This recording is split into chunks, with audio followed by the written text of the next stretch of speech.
Me envuelves hoy con una canción, melodía de tu amor, y me das libertad en la adversidad hasta que huya el temor. Ya no soy un esclavo del temor, yo soy hijo de Dios. Ya no soy un esclavo del temor, yo soy hijo de Dios. Antes de nacer y escogido fui por tu grande amor.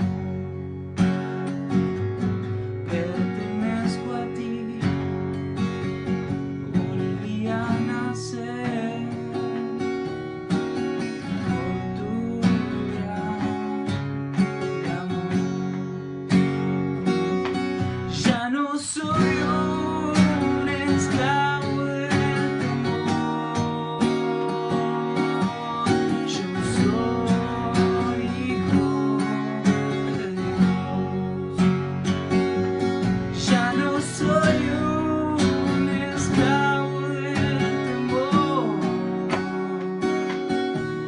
yo soy hijo de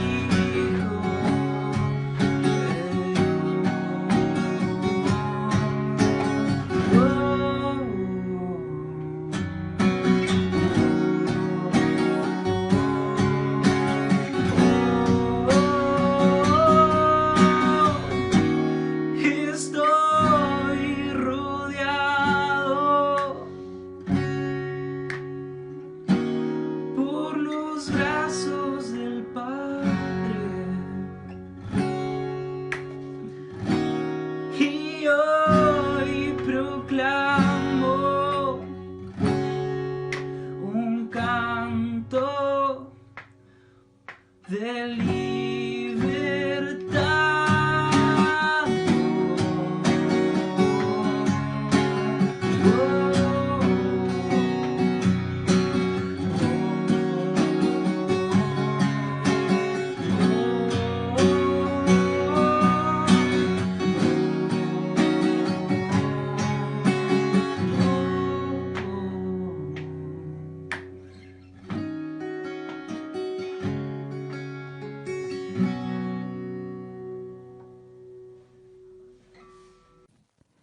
Ya no soy esclavo del temor, yo soy hijo de Dios, decía esta canción.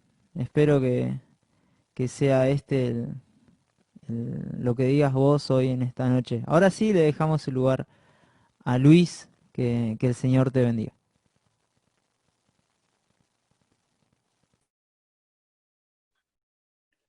Muy buenas noches, hermanos. Ha sido un placer para mí compartir esta mañana la reunión de la cena con ustedes y eh, vamos a seguir en esta noche meditando en algunos aspectos de esa terrible semana que tuvo que vivir el Señor Jesucristo hasta llegar a la muerte, sepultura y resurrección. Esta mañana vimos, en algún caso superficialmente, en otro caso un poco más profundamente, lo que sucedió el día jueves, el día viernes, el día sábado particularmente y el día domingo de esa semana llamada la Semana de la Pasión. Pero ahora vamos a ir un poquito más atrás y vamos a comenzar donde verdaderamente comienza la Semana de la Pasión, que es en el momento en que el Señor Jesús entra en Jerusalén. Todos los evangelistas relatan esta entrada en Jerusalén, pero hemos escogido en esta oportunidad el Evangelio de Marcos. Ustedes saben que Marcos, o Juan Marcos, escribe su Evangelio dictado por Pedro. Pedro le dicta a Marcos el Evangelio y Marcos lo escribe. Así que podríamos decir que estaríamos leyendo la visión de Pedro en el relato de cada una de las escenas de este Evangelio. Vamos a leer por partes este capítulo, no lo vamos a leer completo, pero vamos a leer a medida que vamos avanzando en la meditación de la palabra de Dios. Marcos, el capítulo 11, les invito a abrir su Biblia. Marcos, el capítulo 11, nada más que a título de curiosidad, quiero decirles o advertirles que el Evangelio de Marcos tiene 16 capítulos y los evangelistas todos relatan la vida del Señor Jesucristo hasta su muerte, resurrección y ascensión. Pero fíjense en qué curioso que el evangelista Marcos, ya en el capítulo 11, comienza a adelantar sus pasos en el relato de la muerte del Señor Jesucristo, y desde el capítulo 11 hasta el capítulo 16 se va a ocupar prácticamente la mitad de su evangelio, se va a ocupar de la parte más fundamental, según para él, que era la pasión y muerte del Señor Jesucristo. Y vamos a comenzar con lo que sucede el día domingo, es decir, el llamado Domingo de Ramos. Dice el capítulo 11 de Marcos, el versículo 7, y trajeron el pollino a Jesús y echaron sobre él sus mantos, y se sentó sobre él. También muchos tendían sus mantos por el camino, y otros cortaban ramos de los árboles y las tendían por el camino. Y los que iban delante y los que iban detrás daban voces diciendo: Hosana, bendito el que viene en el nombre del Señor. Bendito el reino de nuestro padre David que viene. Hosana en las alturas. Entró Jesús en Jerusalén y en el templo, y habiendo mirado alrededor todas las cosas, como ya anochecía, se fue a Betania con los 12. ¿Qué es lo que queremos señalar en esta noche respecto a esta entrada del Señor Jesús en Jerusalén? No la parte histórica o práctica del pasaje, sino lo que tiene que ver con el corazón del pueblo judío, con el corazón de los habitantes de Jerusalén. En ese momento, habitantes en gran número, porque, como decíamos esta mañana, habían venido para celebrar la Pascua. También dijimos esta mañana que el disparador, el detonante de toda esta euforia había sido la resurrección de Lázaro, realizada de una manera portentosa y ante un sinnúmero de personas. Es común ver en los evangelios, en el relato de los milagros, cómo el Señor buscaba apartar al enfermo, apartar a la persona que necesitaba de él, juntar a su grupo de discípulos, aparte de la familia, y allí en el secreto de su casa o en el secreto de su caminar, realizaba el milagro, y cada vez que realizaba un milagro, por lo menos en la primera mitad de su ministerio, él recomendaba a todos que no se lo dijeran a nadie, que disfrutaran la sanidad que él les había otorgado, pero que no le dijeran a nadie. Pero esta vez, con Lázaro no pasa lo mismo. Habían pasado 4 días que Lázaro estaba en la tumba, y el Señor Jesucristo le había resucitado. Y aquí ya no hacía falta hacer preguntas como le hicieron al ciego de nacimiento, a ver quién se lo había hecho, por qué se lo había hecho, cómo se lo había hecho, en nombre de quién se lo había hecho. Era muy clara la lección que el Señor les dejó en ese momento a los habitantes de Jerusalén, de que Él verdaderamente era el Hijo de Dios. Él le había dicho a Marta y a María: yo soy la resurrección y la vida. El que cree en mí, aunque esté muerto, vivirá.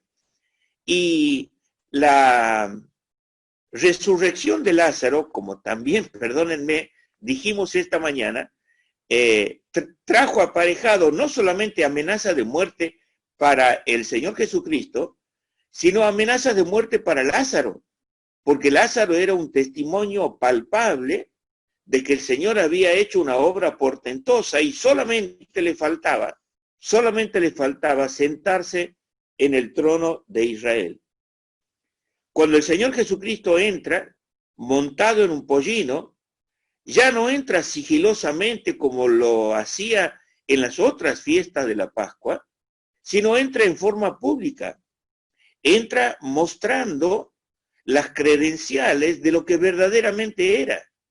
La gente espontáneamente comenzó a vitorear el nombre del Señor y a decir: Hosana, bendito el que viene en el nombre del Señor, bendito el reino de nuestro padre David que viene, Hosana en las alturas. Esto verdaderamente enfervorizó al pueblo. Estaban verdaderamente emocionados e ilusionados con lo que el Señor había manifestado allí en la tumba de Lázaro. Estaban contentos, felices, porque por fin habían logrado que su Señor y Maestro demostrara lo que verdaderamente era a todo el mundo, no solamente a aquellos sus seguidores. Y yo quisiera hablarles en esta noche, no quiero sobrepasar el horario como esta mañana, pero quiero hablarles de esta noche de 3 cosas de las cuales nos tenemos que cuidar. La primera de ellas es tener cuidado con el peligro del entusiasmo. Tener cuidado con el peligro del entusiasmo. ¿Por qué decimos esto? El Señor entró en Jerusalén un día domingo, montado en un pollino, recibiendo los lores de todos aquellos que verdaderamente estaban agradecidos al Señor por su obra. Se baja del pollino y silenciosamente comienza a recorrer las calles de Jerusalén, entra al templo, ve las cosas que estaban allí, que va a tener mucho que ver con lo que vamos a mirar más adelante, y se va a Betania, a la casa de sus amigos, de María, Marta y Lázaro. Y allí está el Señor, sentado, parado, cenando, pero ¿en qué quedó todo lo que el pueblo había hecho? Se manifestaron con gran alegría en el momento de la entrada del Señor Jesús en Jerusalén. Pero luego se apagó todo. Hasta el día jueves. Ahora, el día jueves, diríamos la madrugada del día viernes, para ubicarnos mejor, él fue juzgado el día jueves y el viernes a la mañana fue presentado al pueblo. El mismo pueblo que lo había aclamado, que había gritado Hosana al que viene en el nombre del Señor, Hosana al reino de David, ese mismo pueblo estaba gritando: crucifícale, crucifícale. Lo queremos a Barrabás libre y al Señor le queremos crucificado. ¿Qué es lo que pasó en el corazón del pueblo de la ciudad de Jerusalén en ese momento. ¿Qué es lo que pasó en la vida de ellos para que cambiaran tan radicalmente su posición, su situación? Esto es algo que sucede frecuentemente en el pueblo de Dios, en los creyentes en el Señor Jesucristo. Cuando las cosas van bien, cuando las cosas van viento en popa, como solemos decir, cuando tenemos un buen pasar económico, cuando tenemos un buen establecimiento en nuestra familia, cuando tenemos un desarrollo libre de nuestros dones en la iglesia, cuando nos sentimos útiles en lo que el Señor ha puesto en nuestras manos, entonces cantamos Hosana al que viene en el nombre del Señor. Pero pasa en nuestras vidas y pasa de un momento a otro, y esto lo saben todos aquellos que han pasado alguna vez por alguna prueba, que cuando el Señor, y esto lo voy a decir con mucho temor y entre comillas, cuando el Señor nos defrauda, nosotros somos capaces de decir, crucifícale, crucifícale. Ese es el peligro del entusiasmo. Ese es el peligro de movernos a través de impulsos naturales, espontáneos, probablemente en parte espirituales, que nos llevan a sentirnos muy cerca del Señor. Pero el Señor hace algo que a nosotros no nos agrada, o el Señor permite en nuestra vida algo que a nosotros no nos agrada. Entonces renegamos de lo que el Señor representa para nuestra vida. Y el pueblo sintió un impacto muy grande. El pueblo sintió una aguda sensación de desasosiego cuando vio que mansamente se entregaba en manos de sus apresores, cuando se entregaba mansamente en manos de aquellos torturadores, cuando ponía sus manos para que sean atadas y cuando, sin expresar ninguna palabra, como cordero que fue inmolado, se entregó a las manos de los gentiles para ser crucificado. Lo que ellos habían pensado era que, comenzando desde Judas, habían pensado que cuando el Señor sea sujetado con cuerdas y llevado hasta el pretorio, Él se iba a soltar de las cuerdas, Él se iba a liberar de los soldados, y Él le iba a demostrar claramente que Él verdaderamente era el Hijo de Dios. Ustedes saben que cuando los soldados se presentaron en Getsemaní, encabezados por Judas, Él les preguntó, ¿a quién buscáis? Y ellos le dijeron a Jesús Nazareno. Pues yo soy, dijo Él, y cayeron a tierra. Pero no quedaron ahí en tierra, se levantaron, se sacudieron el polvo, lo tomaron prisionero y lo llevaron.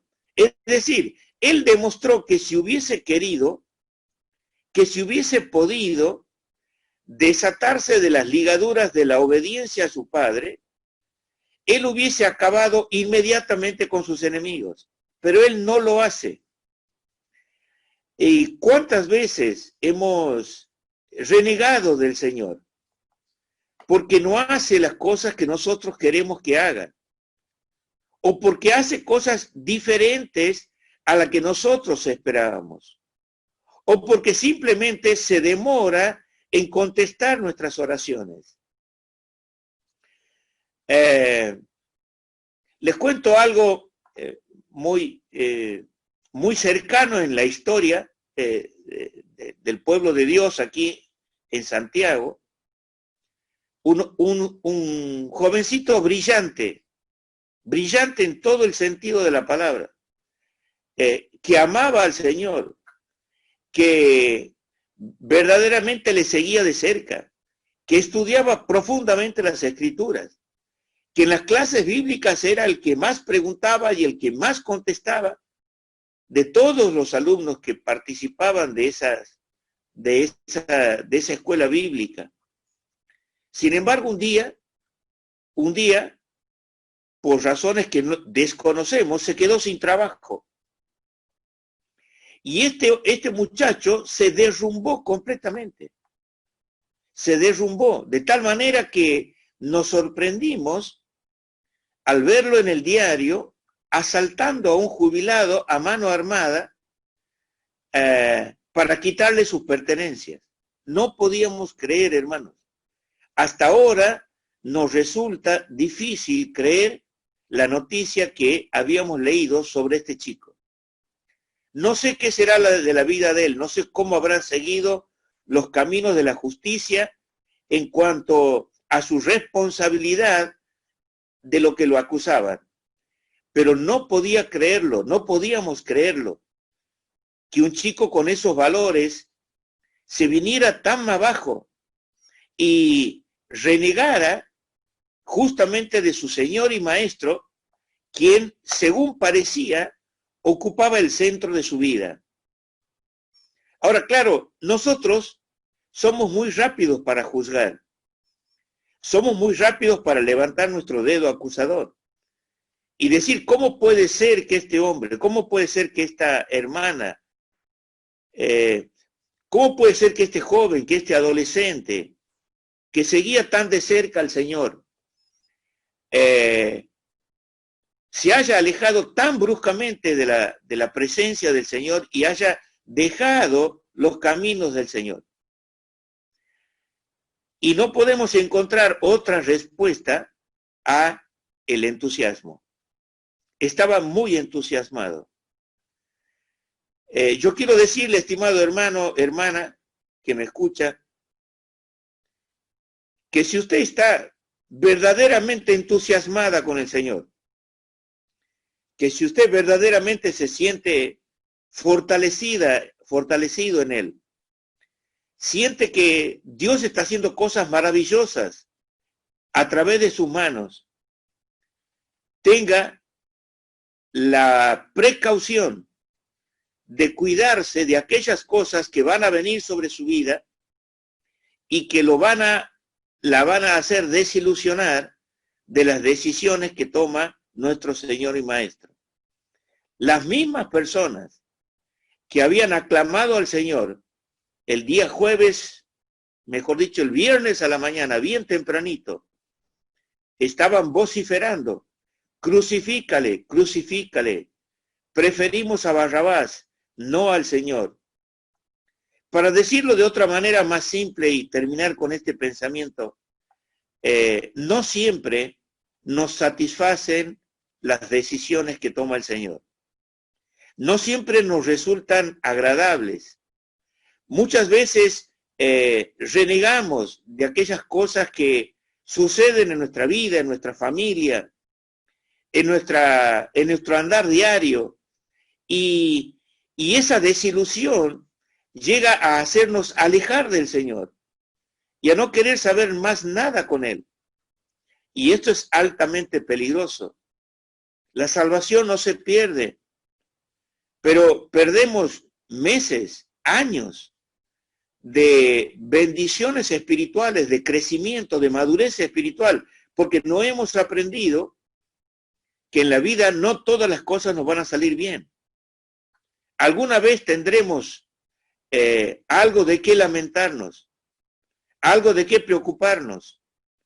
Y Dios toca nuestro cuerpo, Dios toca nuestros hijos, Dios toca nuestra familia, Dios toca nuestra iglesia, Dios toca nuestro mundo, como en este momento, y sentimos que algo extraño está sucediendo y tenemos la tendencia de bajar los brazos. Estamos aprovechando un medio maravilloso como el de la tecnología para poder estar en contacto unos con otros. pero estoy seguro que más de uno de los que me están escuchando, comenzando desde quien le habla, siente que la falta de congregación o la falta de congregarnos nos está volviendo apáticos y fríos en cuanto a las cosas del Señor. Me admiré esta mañana al escuchar el informe de nuestro hermano sobre las numerosas actividades que tienen previstas para realizar durante la semana.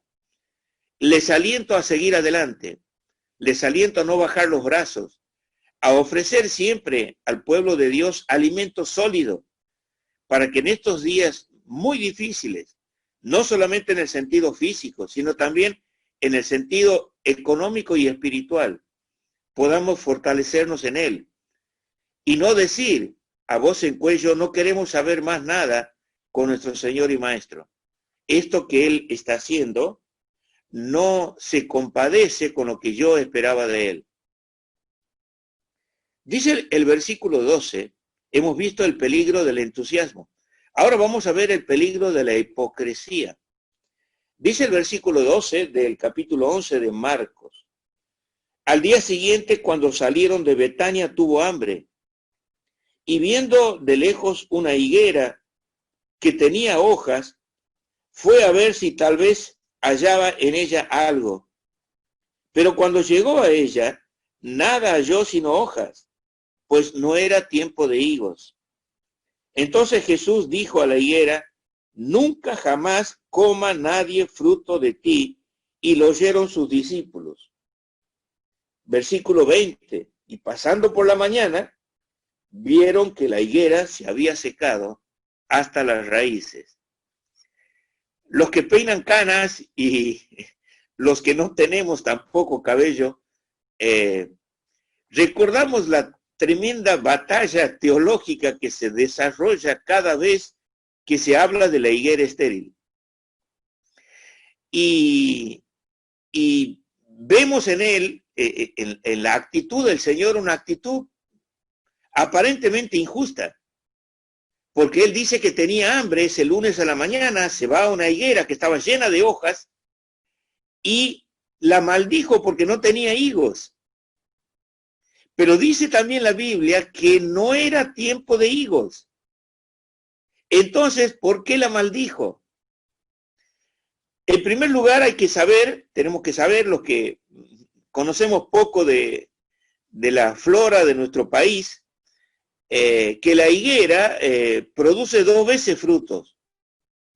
En primer lugar se llena de hojas y de brevas, que es el fruto previo al del higo, y posteriormente produce higos que satisfacen nuestro placer para comérselo.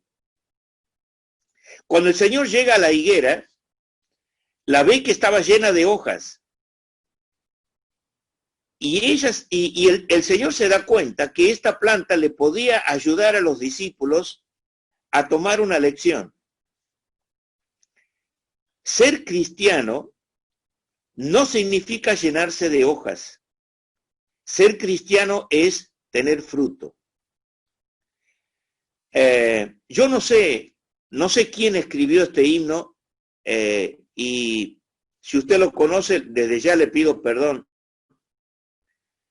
Muchas veces hemos cantado con lágrimas en los ojos, he de ir sin ningún fruto que presente a mi Señor. No le llevo ni un trofeo ni servicio de valor. ¿A qué fruto se está refiriendo el himno?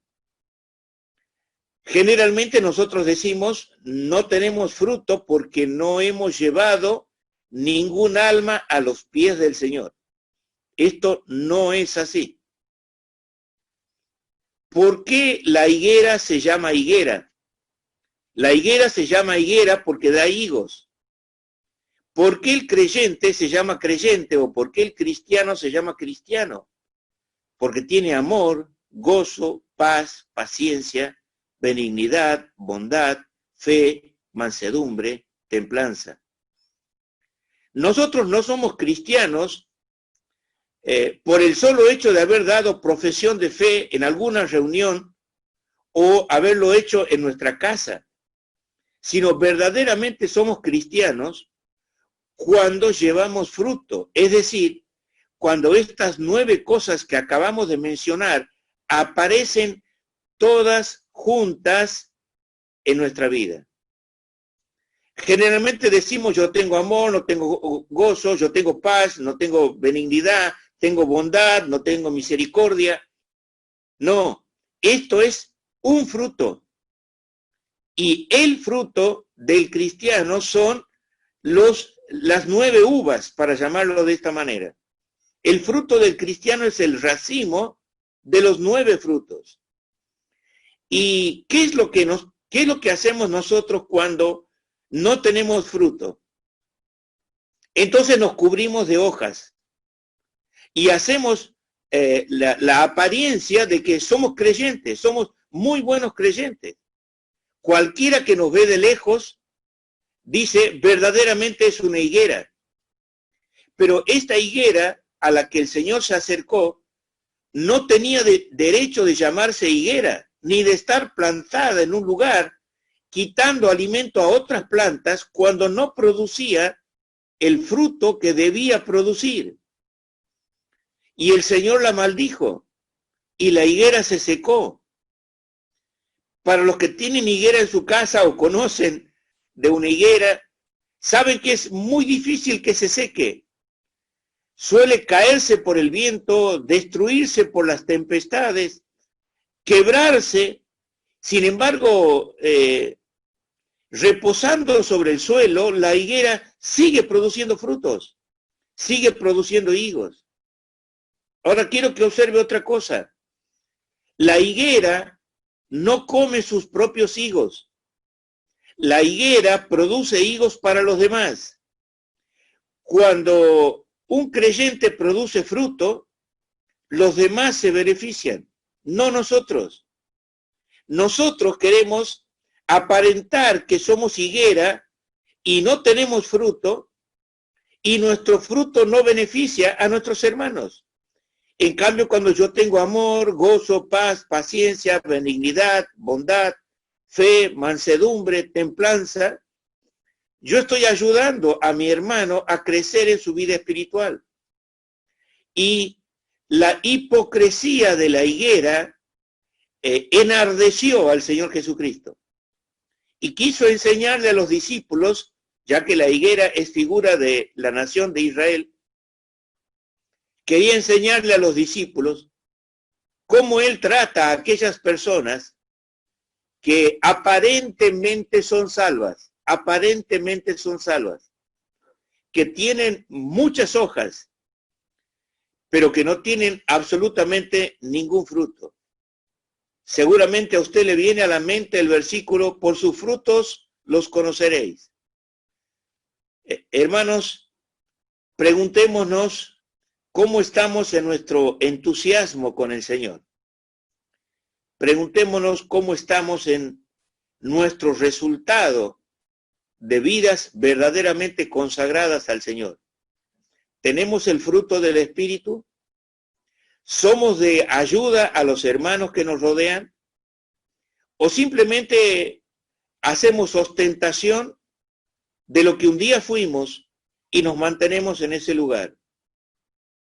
Ahora, eso no quiere decir, hermanos, que si usted no produce fruto,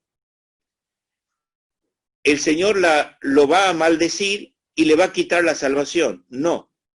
Está hablando a los verdaderos creyentes, a los verdaderos cristianos, que no han llegado a su madurez espiritual.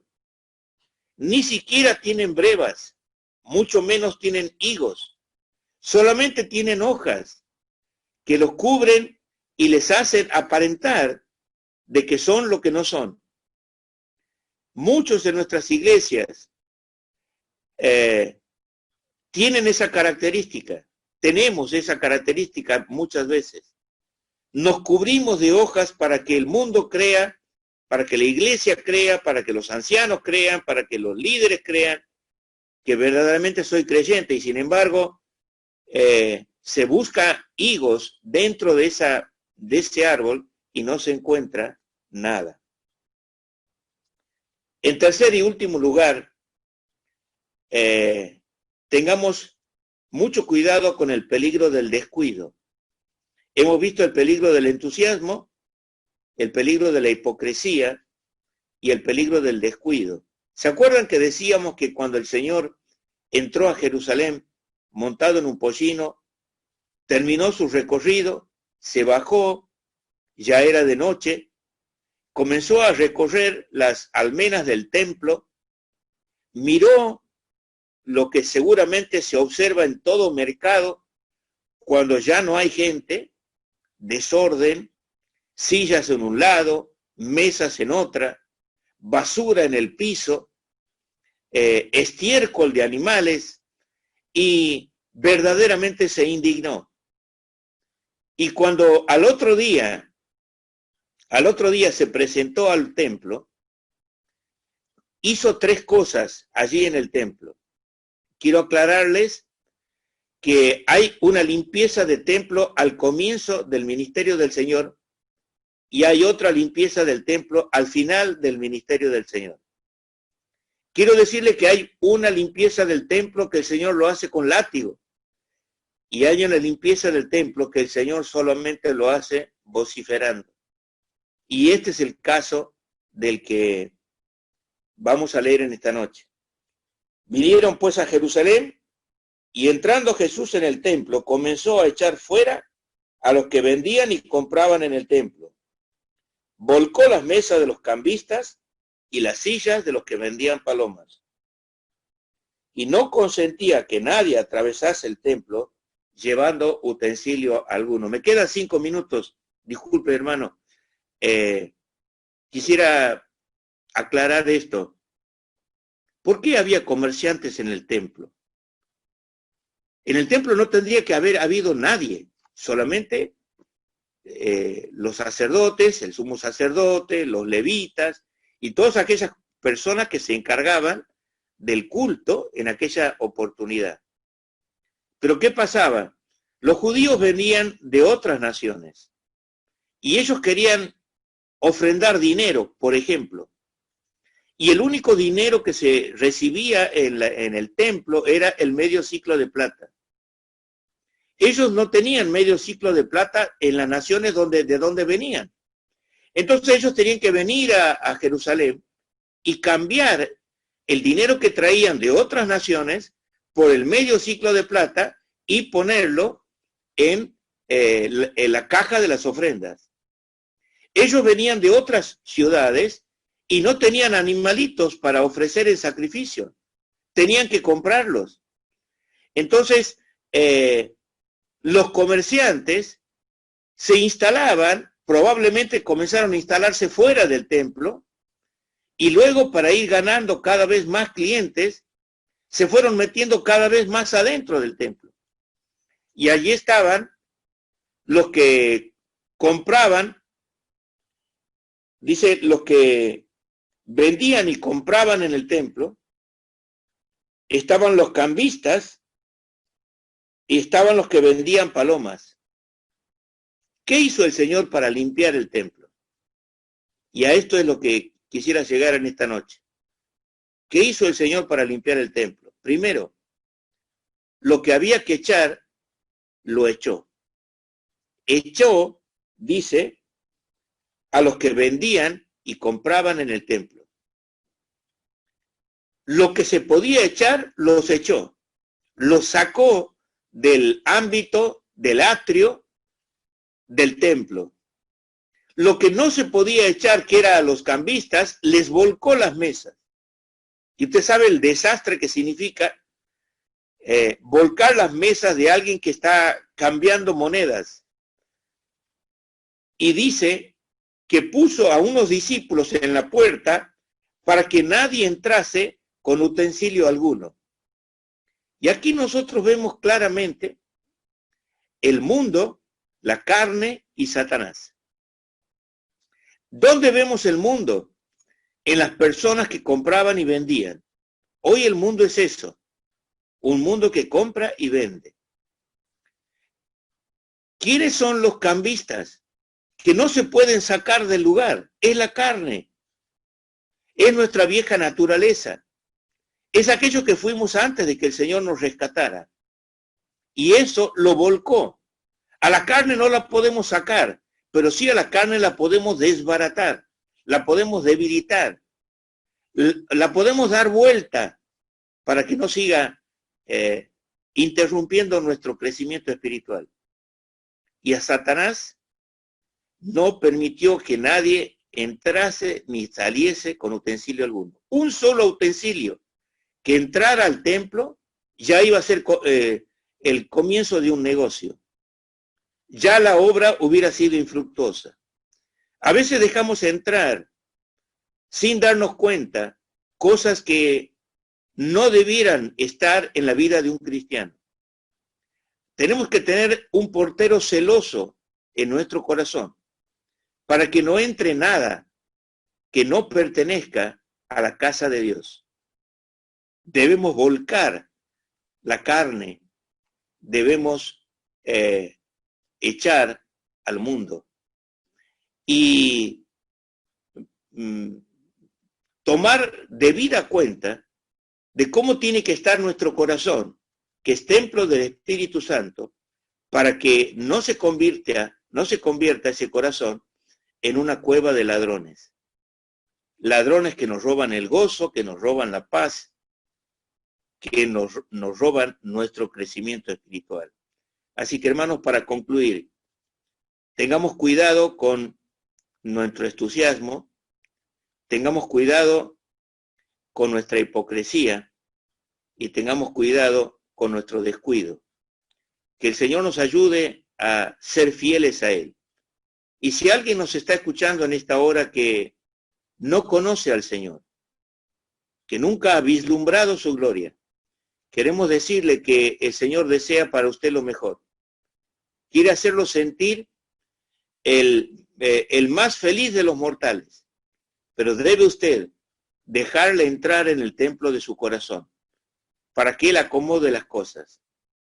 Así como Zaqueo lo dejó entrar en su casa sin acomodar absolutamente nada, esperó que el Señor acomodara las cosas.